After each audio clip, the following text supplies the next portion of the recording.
Hello friends, मी advocate H.G. Panchal. आज आपणाला Hindu marriage act 1955 हा घ्यायचा आहे.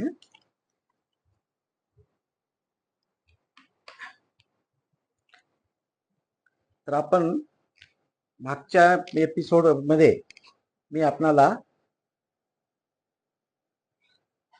सांगितलं होतं की हिंदू मॅरेज ॲक्टमध्ये 6 चॅप्टर्स आहेत आणि 29 सेक्शन्स आहेत असं मी सांगितलं होतं आपल्याला. कारण 30वं जे सेक्शन आहे ते रिपील झालेलं आहे, रिपीलचं सेक्शन आहे. त्यामुळे मी 29 सांगले, परंतु त्यामध्ये सेक्शन जर पाहिले तर एकूण 30 सेक्शन्स आहेत आणि 6 चॅप्टर्स आहेत. तर त्यापैकी आपल्याला आज चॅप्टर क्रमांक 1 प्रिलिमिनरी हा आपल्याला सेक्शन्स 1 ते 4 हा घ्यायचा आहे. परंतु याच्या पूर्वी थोडंसं जर आपण पाठीमागे जाऊन पाहिलं तर या कायद्याचं नाव आहे हिंदू मॅरेज ऍक्ट 1955. तर आता आपल्याला कसं की 55च्या पूर्वी काय होतं, मग 55च्या पूर्वी कोणता कायदा होता? तर हे जे हिंदू मॅरेज ऍक्ट 1955 मध्ये ज्या तरतुदी आहेत, रेस्टिट्यूशन ऑफ कॉन्ज्युगल राईट्स असेल किंवा मॅरेज असेल किंवा डिवोर्स असेल, हे सर्व पूर्वी अनकोडिफाईड लॉनं म्हणजे हिंदू धर्माच्या तत्वानुसार हे सर्व रेग्युलेट होत होतं. आता हिंदू धर्माच्या तत्वामध्ये आणि तो जो आहे तो अनकोडिफाईड कायदा होता. नंतर आपल्या भारत सरकारने 1955ला त्याला कोडिफाईड करण्याचं ठरविलं आणि हिंदू मॅरेज ऍक्ट हा सर्वप्रथम 1955 मध्ये कोडिफाईड झाला आणि त्यानंतर हिंदू लॉचे अनेक कायदे 1956ला कोडिफाईड केले. जसं हिंदू सक्सेशन ऍक्ट आहे 1956, त्यानंतर Hindu adoption and maintenance act आहे. अशा प्रकारचे बाकीचे कायदे 1956 नंतर 1956ला 1955 नंतर कोडिफाईड केलेले आहेत. आणि हा हिंदू मॅरेज ऍक्ट 1955 जो आहे तो 1955ला कोडिफाईड झाला. आता प्रश्न असा आहे की कोडिफाईड लॉ म्हणजे काय? तर कोडिफाईड लॉ म्हणजे the law enacted by legislature. Law enacted by legislature is the codified law. म्हणून त्याच्यामध्ये सेक्शन्स असतील, सब सेक्शन्स असतील. तर असं आहे. तर आज आपण सेक्शन क्रमांक 1 ते 4 प्रिलिमिनरी चॅप्टर क्रमांक 1 हा पाहूया. तर मित्रांनो, सेक्शन नंबर 1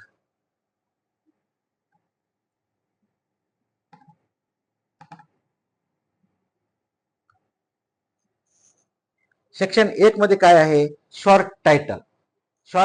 तर ह्या कायद्याला सेक्शन क्रमांक 1 मध्ये 1च्या सब सेक्शन 1 मध्ये असं सांगितलं आहे की this act may be called as Hindu marriage act 1955. Hindu विवाह कायदा 1955 असं या कायद्याचं शॉर्ट टायटल आहे. हे सेक्शन क्रमांक 1 मध्ये सांगितलेलं आहे. त्यानंतर याच्या सबसेक्शन 2 मध्ये याचं एक्सटेंट दिलेलं आहे. एक्सटेंट म्हणजे this act extends to whole of India. Whole of India.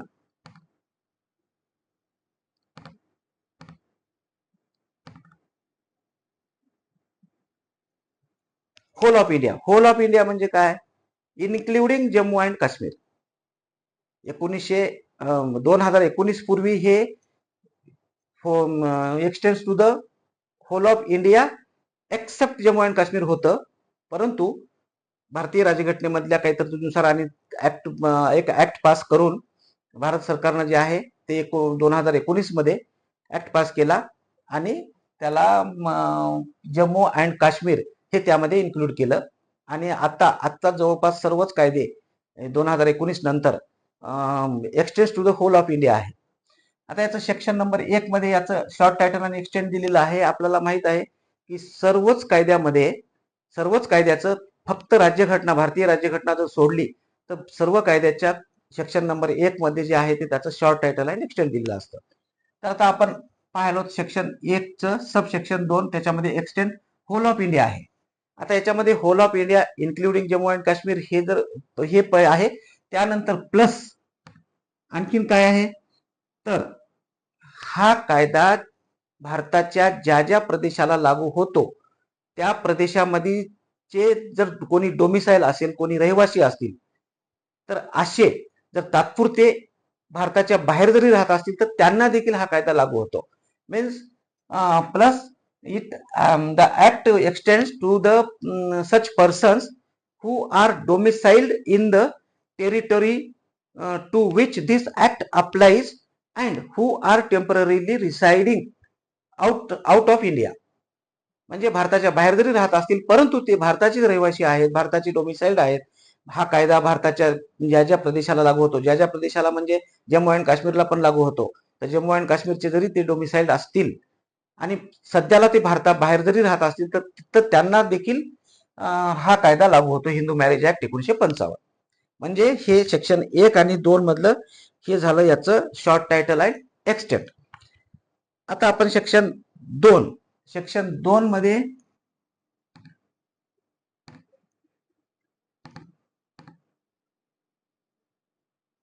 Section 2 मध्ये जे आहे ते ऍप्लिकेशन ऑफ ऍक्ट. आता आपण आपल्या सोयीसाठी याला काय करू, application of the act and non application of the act हे पाहूया.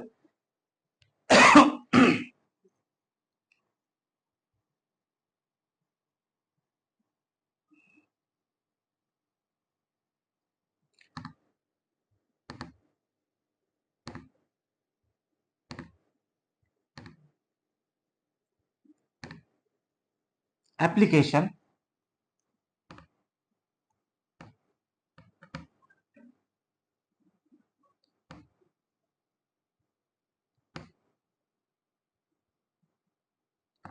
Non application. आपल्या सोयीसाठी आपण असं केलं की ऍप्लिकेशन काय कशाला आहे आणि नॉन ऍप्लिकेशन कशाला आहे. आता सेक्शन 2 असं सांगतं की याच्यामध्ये ये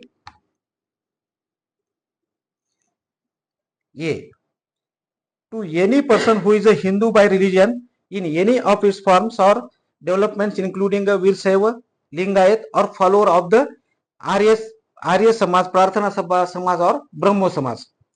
आता याच्यामध्ये आपण हे पाहूया की to any person who is a Hindu by religion.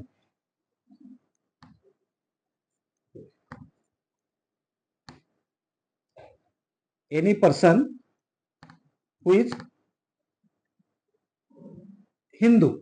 Hindu by religion ये मध्ये असं सांगितलेलं आहे. आता हिंदू मध्ये याच्यामध्ये वीरशैव, लिंगायत,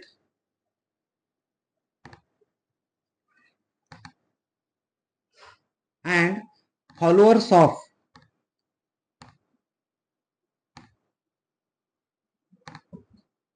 ब्रह्मो समाज, आर्य समाज अँड प्रार्थना समाज एक्सेट्रा या हिंदू मध्ये येतात. म्हणजे यामध्ये एवढं सांगितलं की including Virashaiva, Lingayat and followers of Virashaiva, Lingayat and followers of Arya Samaj, Brahma Samaj and Prarthana Samaj. These are the forms of Hindu. तर हे यांच्या सहित to any person who is a Hindu व्यक्तीला हा कायदा लागू होतो. बी मध्ये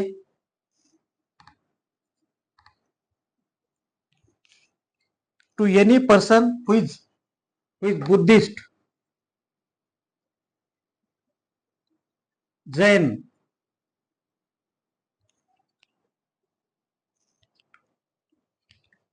अँड सिख.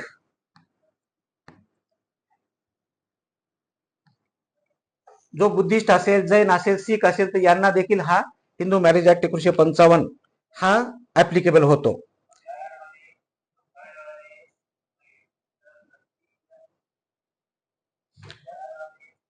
आता परत सी मध्ये to any person who is not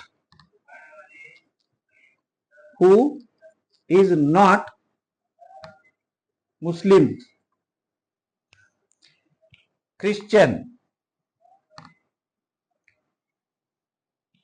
Parsi और ज्यू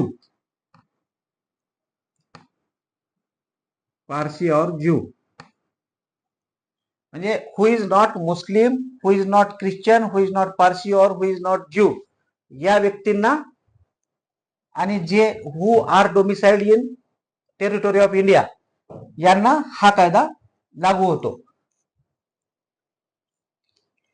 याला एक एक्सेप्शन आहे. एक्सेप्शन.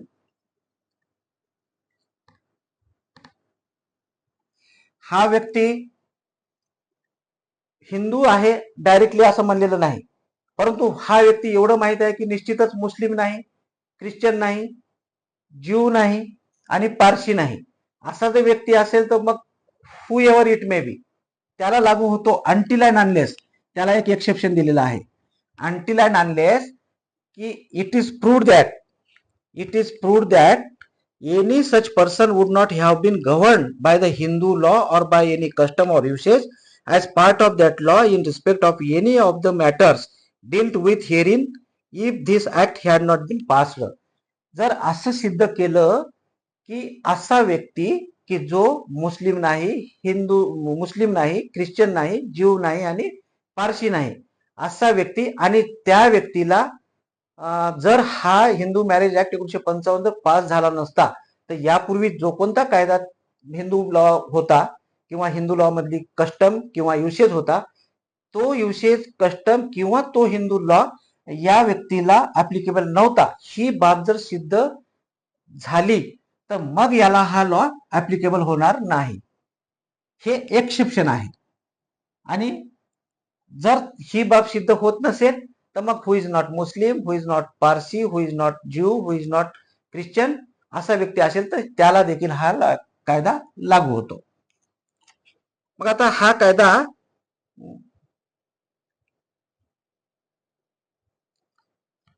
तसंच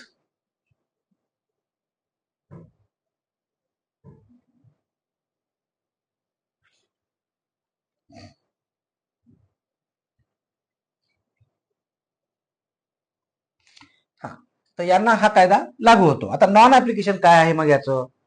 आता निश्चितच आपल्याला माहित आहे हे तर मुस्लिमला लागू होणार नाही, ख्रिश्चनला लागू होणार नाही, पारसीला लागू होणार नाही आणि ज्यूला लागू होणार नाही.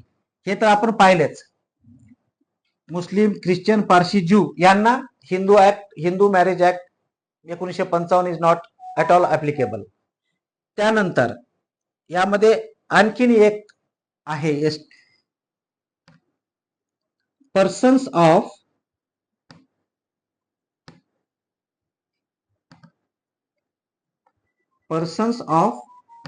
ST category.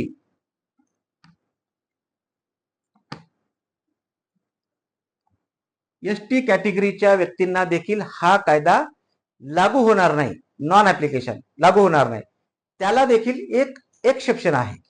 मग याचं एक्सेप्शन काय?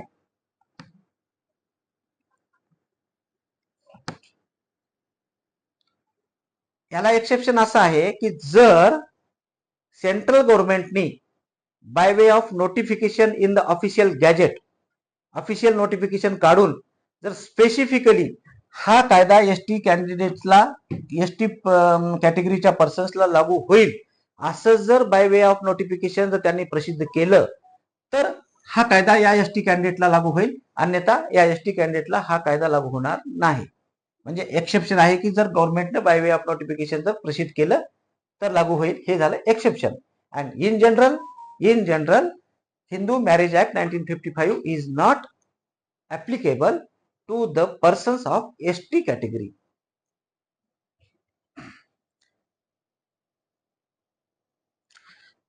तर आता आपण हे ऍप्लिकेशन आणि नॉन ऍप्लिकेशन पाहिलेलं आहे. आता आपल्याला यातून हे समजलेलं आहे की हा कायदा हिंदू व्यक्तीवर ऍप्लिकेबल होतो. आता आपल्याला प्रश्न असा पडू शकतो की हिंदू व्यक्ती कोण? आता ते आपण पाहूया. Who is Hindu?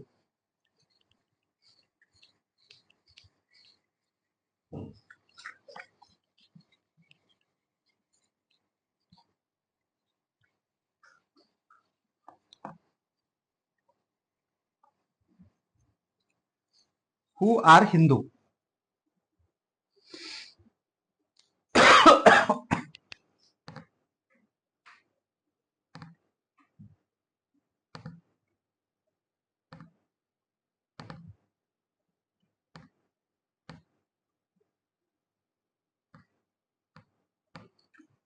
Who are Hindu? Section 2 मध्येच एक्सप्लेनेशन मध्ये सांगितलेलं आहे. The following persons are Hindus, Buddhist, Jainas और Sikhs by religion as the case may be. Hindu, Buddhist, Sikh आणि जैन हे हे कोण असतात हे आपल्याला पाहायचंय. आता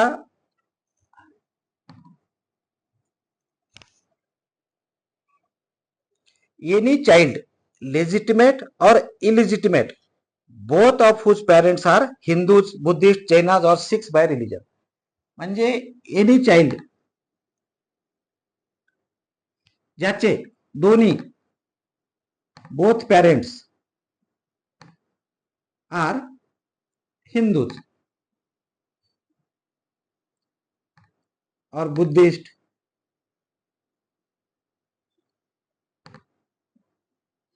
सिख और जैन, ज्या व्यक्तीचे, ज्या मुलाचे, ज्या चाइल्डचे दोन्हीही पेरेंट्स हिंदू किंवा बुद्धिस्ट किंवा जैन किंवा सिख असतात ते हिंदू असतात. नंतर पी एनी चाइल्ड, आणि हे चिल्ड्रन्स लेजिटिमेट आहेत का इलिजिटिमेट आहेत यामुळे काहीही फरक पडत नाही. Whether irrespective of their legitimacy ते हिंदू असतात. त्यानंतर बी मध्ये एनी चाइल्ड लेजिटिमेट और illegitimate one of whose parents is a Hindu, Buddhist, Jain और Sikh by religion and who is brought up as a member of the tribe, community, group or family to which such parent belongs or belonged. And तर आता याच्यामध्ये ए मध्ये आपण काय पाहिलं की both the parents are Hindus.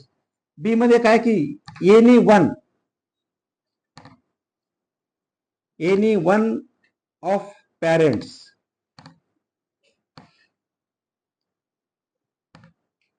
R Hindu.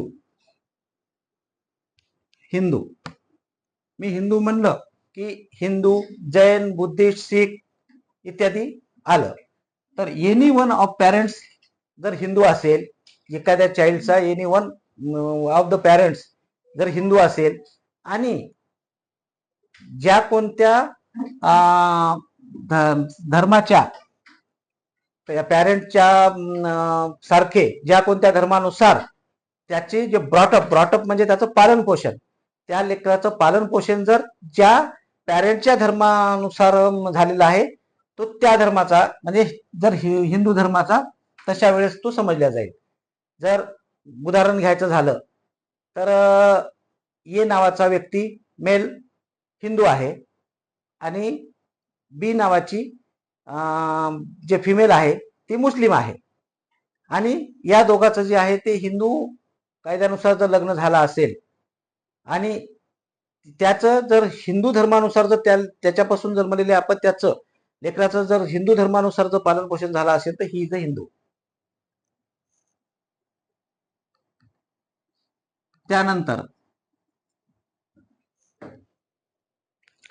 Any person who is a convert or reconvert to the Hindu, Buddhist, Jain or Sikh religion. आता convert और reconvert,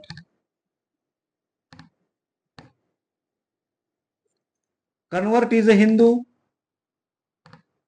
reconvert is also a Hindu. Convert person और reconvert person R Hindus. आता convert म्हणजे काय? Convert म्हणजे एखादा व्यक्ती जो मूळचा हिंदू धर्माचा नाही, तो इतर कोणत्या धर्माचा आहे, ख्रिश्चन असेल, मुस्लिम असेल, तर त्या धर्मावर मधून जर त्यांनी धर्मांतर करून जर तो हिंदू झाला असेल, हिंदू धर्मामध्ये जर तो त्याने प्रवेश केला असेल तर त्याला म्हणायचं convert and he is a Hindu. जर हिंदू धर्मामध्ये जर कन्व्हर्शन केलं असेल त्याने इतर धर्मामधून तर ही इज अ हिंदू. आणि रिकन्वर्ट म्हणजे काय असतं की मूळचा तो हिंदू होता, त्यानंतर त्याने इतर धर्म मग मुस्लिम असो, ख्रिश्चन असो हा धर्म स्वीकारला आणि काही दिवसानंतर त्याला असं वाटलं की परत आपण हिंदू धर्मामध्ये आलं पाहिजे आणि नंतर त्याने पुन्हा परत हिंदू धर्म स्वीकारला, त्याला म्हणायचं रिकन्वर्ट.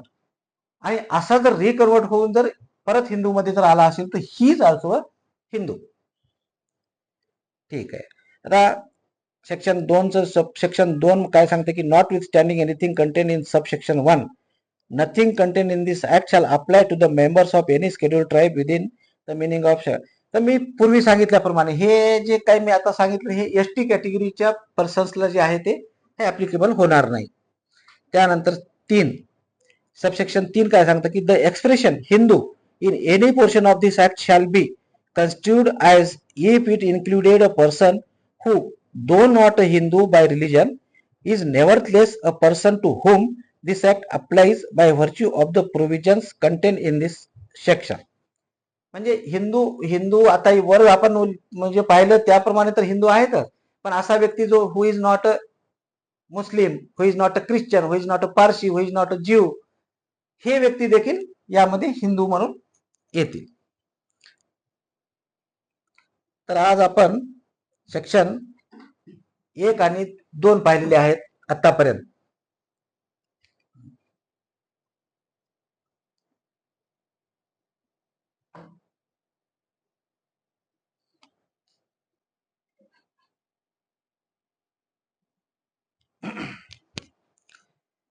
हॅलो फ्रेंड्स, ब्रेक नंतर पुन्हा एकदा आपलं स्वागत. आता आपण सेक्शन 3 हिंदू मॅरेज ऍक्ट 1955 पाहूया.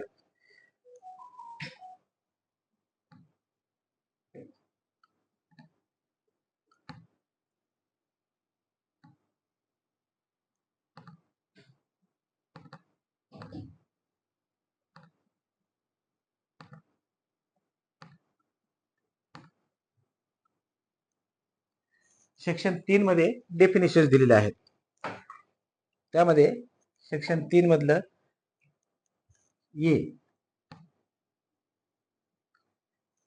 यामध्ये कस्टम अँड युसेज,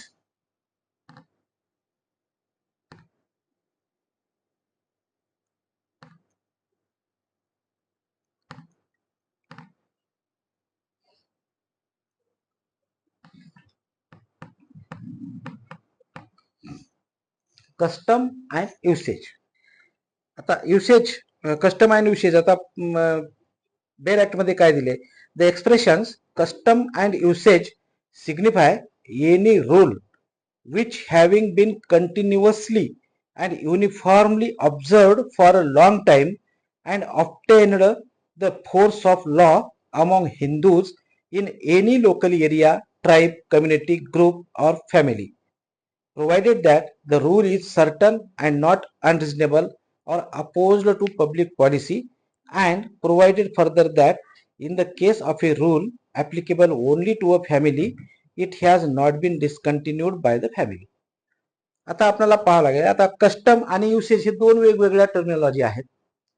युसेज सर्वप्रथम आपण इथं जरी कस्टम पहिल्यांदा दिला असलं तरी आपण युसेज पहिल्यांदा पाहू. युसेज मीन्स रूल, असा रूल की जो, अशी परंपरा की जी प्राचीन काळापासून सतत एखाद्या कुटुंबामध्ये, समाजामध्ये चालत आलेली आहे. विशिष्ट करून आपण हिंदू समाजाविषयी बोलत आहोत, हिंदू धर्मातील समाजाविषयी बोलत आहोत. तर समाजामध्ये एखादा प्राचीन परंपरा जेव्हा चालत येते ती युसेज असते. आता युसेज आणि कस्टम मध्ये थोडासा स्लाइट फरक आहे, स्लाइट डिफरन्स आहे. ते काय? युसेज नैतिकही असू शकतो किंवा अनैतिकही असू शकतो. युसेज कायदेशीरही असू शकतो किंवा बेकायदेशीरही असू शकतो. जशी एखादी म्हणजे एखादी वाईट परंपरा आहे जी प्राचीन काळापासून जरी चालत आलेली असेल, सातत्यानं जरी चालत आलेली असेल, परंतु ती बेकायदेशीर आहे, अनैतिक आहे, इलिगल आहे, असं जर असेल तर तो युसेज असू शकतो. परंतु जेव्हा केव्हा त्याच युसेजला केवळ कायद्याचं स्वरूप येतं, कायद्याची मान्यता मिळते, त्यावेळेला त्या युसेजला कस्टम म्हणतात. एवढाच फरक त्या कस्टम आणि युसेज मधला आहे. युसेज दोन्ही असू शकते, कायदेशीर, बेकायदेशीर, परंतु कस्टम ही नेहमी कायदेशीरच असते. जेव्हा एखाद्या परंपरेला जेव्हा कायद्याचा फोर्स मिळतो, कायद्याची रिकॉग्निशन मिळते, कायद्याची मान्यता मिळते, तेव्हा त्या युसेजला कस्टम म्हणतात. आता आपण कस्टम, आता इनग्रेडियंट्स ऑफ कस्टम पाहू आपण. तर कस्टम कशी असली पाहिजे? सिन्स इनग्रेडियंट्स,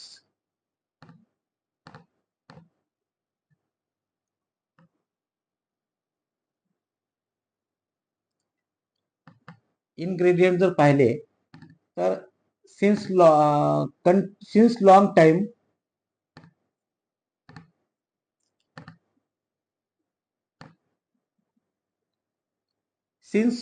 टाइम असली पाहिजे, म्हणजेच एन्शियंट असली पाहिजे.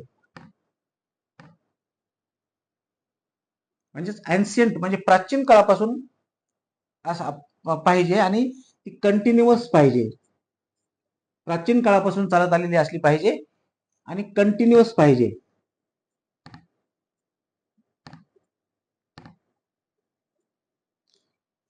प्राचीन काळापासून चालत आली असली पाहिजे, कंटिन्युअस चालत आलेली असली पाहिजे आणि फोर्स ऑफ लॉ असला पाहिजे.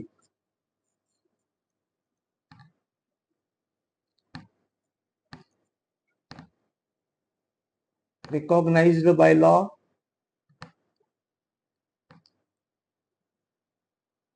म्हणजेच त्याला कायद्याचा फोर्स असला पाहिजे, फोर्स ऑफ लॉ.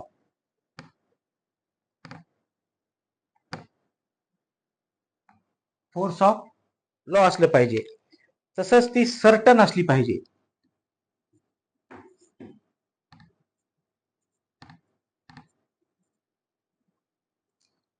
सर्टन असली पाहिजे.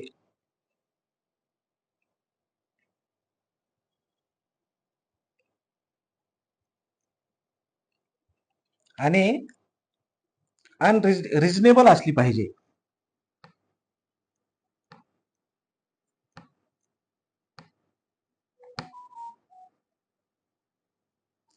सर्टन असली पाहिजे, रिजनेबल असली पाहिजे आणि public not opposed to,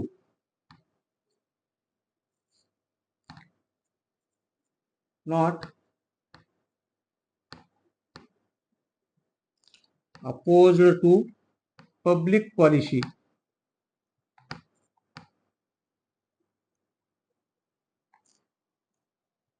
custom प्राचीन काळापासून चालत आलेली असली पाहिजे, ती सतत चालत आलेली असली पाहिजे, कंटिन्युअस, आणि तिला कायद्याची मान्यता असली पाहिजे किंवा फोर्स ऑफ लॉ असला पाहिजे, recognised by law or force of law. तसंच ती सर्टन निश्चित असली पाहिजे आणि अनरिजनेबल नसली पाहिजे, म्हणजेच रिजनेबल असली पाहिजे आणि not opposed to public policy, आणि समाजाच्या विरुद्ध नसली पाहिजे किंवा कायद्याच्या विरुद्ध नसली पाहिजे.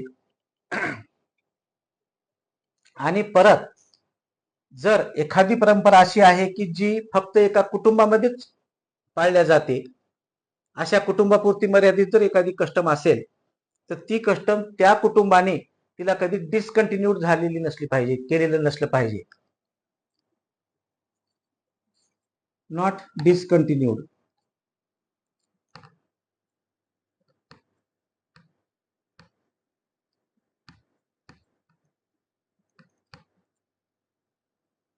Bye family, not discontinued by family असली पाहिजे. म्हणजे एखाद्या कुटुंबापुरती मर्यादित परंपरा असेल तर तिला डिस्कंटिन्यू झालेली नसली पाहिजे त्या कुटुंबाकडून. हे आपण हे कस्टम आणि युसेज. त्यानंतर आता दुसरी व्याख्या दिलेली आहे ते म्हणजे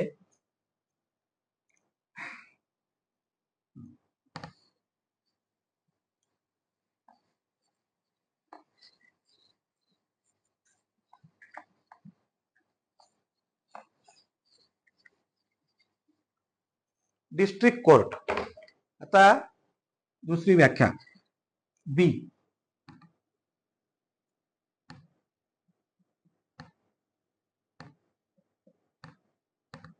district court.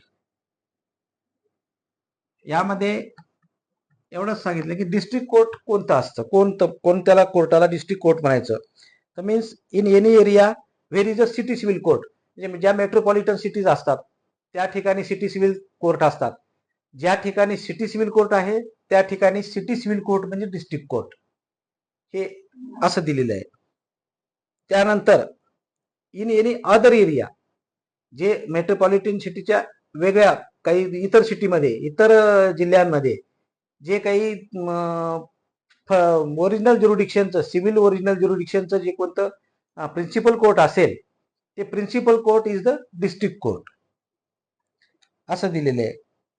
any area city civil court, and in the any other area the principal civil court of original jurisdiction, and includes any other civil court which may be specified by the state government by notification in the official gazette as having jurisdiction in respect of the matters dealt with in any other एरियाचं काय की आपल्याला जे काही कोणतं principal civil court असेल जे original ज्युरिडिक्शनचं आहे ते एक डिस्ट्रिक्ट कोर्ट, किंवा मग एखादं असं कोर्ट की ज्याला बाय सेंट्रल गव्हर्नमेंटने जे आहे ते बाय वे ऑफ नोटिफिकेशन प्रसिद्ध करून म्हणलेलं आहे की हे कोर्ट जे आहे ते डिस्ट्रिक्ट कोर्ट, तर तसे एखादं कोर्ट हे district court.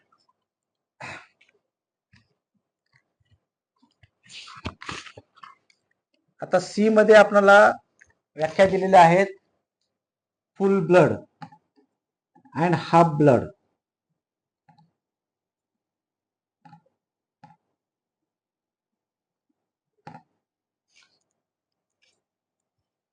Full blood and half blood.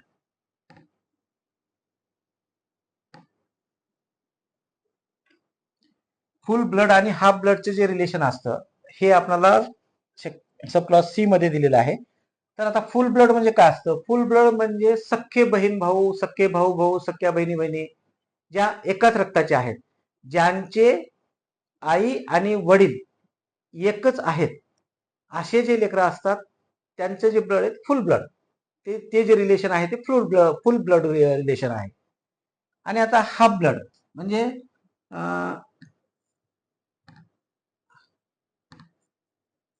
Same mother and father, एकच आई वडील असतील तर त्यांच्यापासून जन्मलेले लेकरं जे असतात ते फुल ब्लड रिलेशनचे असतात. आणि आता हाफ ब्लड, हाफ ब्लड मध्ये काय असतं? सावत्र बहीण भाऊ. सावत्र बहीण भावाला हाफ ब्लड रिलेशन म्हणतात. सावत्र बहीण भाऊ म्हणजे सेम फादर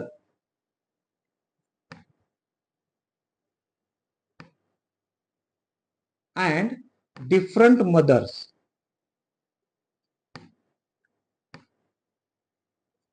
डिफरंट मदर्स, ज्यांचे वडील एकच आहेत परंतु आई वेगवेगळे आहेत, तर असे जे रिलेशन आहे सावत्र बहीण भावाचं त्याला हाफ ब्लड रिलेशन म्हणतात. आता आपण फुल ब्लड आणि हाफ ब्लड रिलेशन पाहिलं. आता दुसरं एक असतं जे डी मध्ये दिलेलं आहे. डी मध्ये दिलेलं आहे की युटेराइन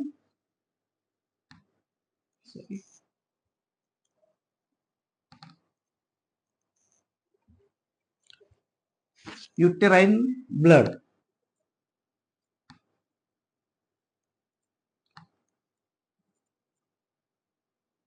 आता हे युटेराइन ब्लड काय असतं? हे रिलेशन कोणतं? त्याच्यामध्ये या हाफ ब्लड सारखं सेम मदर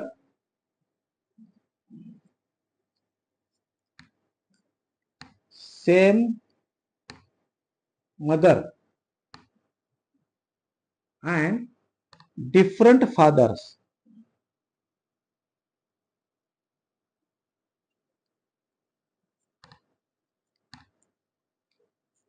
डिफरंट फादर्स.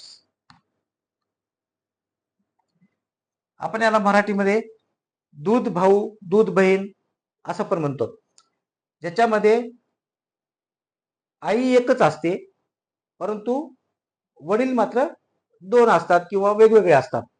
अशा रिलेशनला युट्राइन ब्लड म्हणायचं. म्हणजे युट्रेस म्हणजे कोक, जे आईची कोक जी असते, एका कोक मधून जन्मलेले लेकरं परंतु डिफरंट वेगवेगळ्या वडिलांपासून जन्मलेले जे असतात त्याला युटेराइन ब्लड म्हणतात. Same mother and different fathers, वेगवेगळ्या हे म्हणजे एखादं लेकरू जन्मल्यानंतर काही कारणानुसार जर त्यांचं लग्न मोडलं आणि आईनं जे आहे ते दुसऱ्या व्यक्तीसोबत लग्न करून जर तिथून जर त्या व्यक्तीपासून पुन्हा जर काही लेकरं जन्मले तर त्या लेकरांच्या दरम्यानचं जे रिलेशन असतं ते युट्राइन ब्लडचं रिलेशन असतं. इथे युट्राइन ब्लड मध्ये काय की 2 persons are said to be related to each other by uterine blood when they are descended from a common ancestress but by different husbands इथं इथं अँसेस्ट्रेस, अँसेस्टर हे जे शब्द वापरले तर याचा अर्थ असा आहे की वडील आणि आई, फादर अँड मदर. हे या एक्सप्लेनेशन मध्ये दिलेलं आहे. याच्या एक्सप्लेनेशन मध्ये in clauses C and D ancestor includes the father and ancestress the mother. Ancestor फादरला म्हणलेलं आहे आणि अँसेस्ट्रेस मदरला म्हणलेलं आहे. असं फादर अँड मदर म्हणजेच अँसेस्टर अँड अँसेस्ट्रेस. तर आता आपण हे full blood, half blood and uterine blood पाहिलेले आहे. आता सेक्शन ई मध्ये प्रिस्क्राइब्ड म्हणले. Prescribed means prescribed by rules made under this act. हे प्रत्येक कायद्यामध्ये असते, हे आपल्याला माहितीच आहे. Prescribed means prescribed by rules made under this act. Under this act म्हणजे under Hindu marriage act 1955.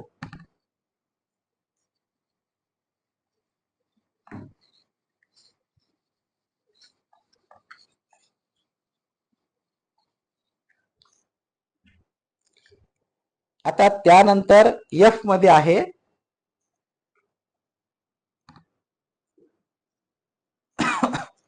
F मध्ये आहे सपिंदा रिलेशनशिप. सपिंदा रिलेशनशिप म्हणजे एकच पिंड असणे, एकाच पिंडाला सपिंदा रिलेशनशिप म्हणतात. पिंड एक असलेले. आता या ठिकाणी sapinda relationship with reference to any person extends as far as the third generation inclusive in the line of ascent through the mother and the fifth inclusive in the line of ascent through the father, the line being traced upwards in each case from the person concerned who is to be counted as the first generation. तर सपिंदा म्हणजे एवढंच आपल्याला लक्षात ठेवण्याचं काम आहे की असे व्यक्ती, असे रिलेशन्स हु आर असेंडंट्स और डिसेंडंट्स की फादरच्या साईडने 5 डिग्री आणि मदरच्या साईडने 3 डिग्री असेंडंट्स और डिसेंडंट्स जे व्यक्ती असतात ते सपिंदा रिलेशनशिप मध्ये असतात. सपिंदा एकच पिंड असलेले व्यक्ती. Two persons are said to be sapindas of each other if one is lineal ascendant of the other within the limits of Sapinda relationship or if they have a common lineal ascendant who is within the limits of Sapinda relationship with reference to each of them. आता सपिंदा relationship मध्ये असणे म्हणजे काय असणे, तर आपण यापूर्वी जे सपिंदा रिलेशनशिप म्हणजे काय हे पाहिलं की फादरच्या साईडने 5 डिग्री आणि मदरच्या साईडने 3 डिग्री, आणि अशा रिलेशनशिप मध्ये असलेले व्यक्तींना सपिंदा रिलेशनशिप मध्ये मधील व्यक्ती म्हणतात. आता पुढे जी मध्ये काय दिलंय, जी मध्ये डिग्रीज दिले. Degrees of prohibited relationship. आता हे सपिंदा रिलेशनशिप सारखंच सपिंदा रिलेशनशिप पाहिलं. आता पुढे प्रोहिबिटेड रिलेशनशिप दिलेली आहे किंवा prohibited degrees of relationship.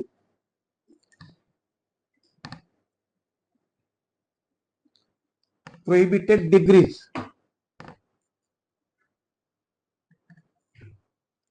Prohibited degrees काय म्हणले की degrees of prohibited relationship, two persons are said to be within the degrees of prohibited relationship.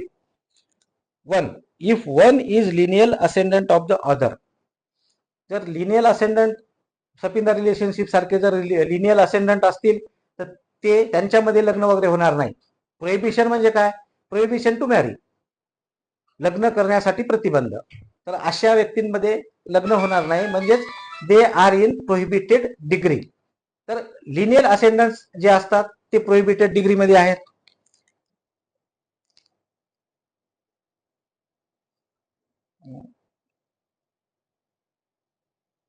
if one is a lineal ascendant of the other आणि or if one was the wife or husband of a lineal ascendant or descendant of the other or. आता lineal असेंडंटचे किंवा lineal डिसेंडंटचे जे कोणी इतर नाते म्हणजे पत्नी असेल किंवा पती असेल असे जे कोणी रिलेशन मध्ये आहेत ते देखील प्रोहिबिटेड डिग्रीज मध्ये येतील. If one was the wife of the brother or of the father's or mother's brother or of the grandfather's or grandmother's brother of the other. म्हणजे जे कोणी पत्नी असेल, भावाची पत्नी असेल किंवा वडिलांची पत्नी असेल किंवा आईचा भाऊ असेल किंवा आजोबाची आजोबाची पत्नी असेल किंवा आजीचे भाऊ असतील, असं जर असेल तर यांच्या मध्ये सुद्धा लग्न होणार नाही. म्हणजे नातीसोबत आजोबाचं लग्न होणार नाही, नातवासोबत आजीचं लग्न होणार नाही, बहीण भावाचं लग्न होणार नाही. हे जे आहे ते प्रोहिबिशन डिग्रीमध्ये येतात. विवेक,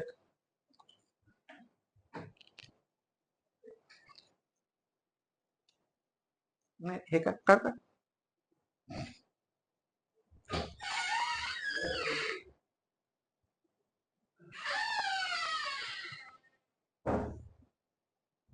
तर अशा प्रकारे आपण डिग्रीज ऑफ प्रोहिबिशन देखील पाहिलेले आहेत.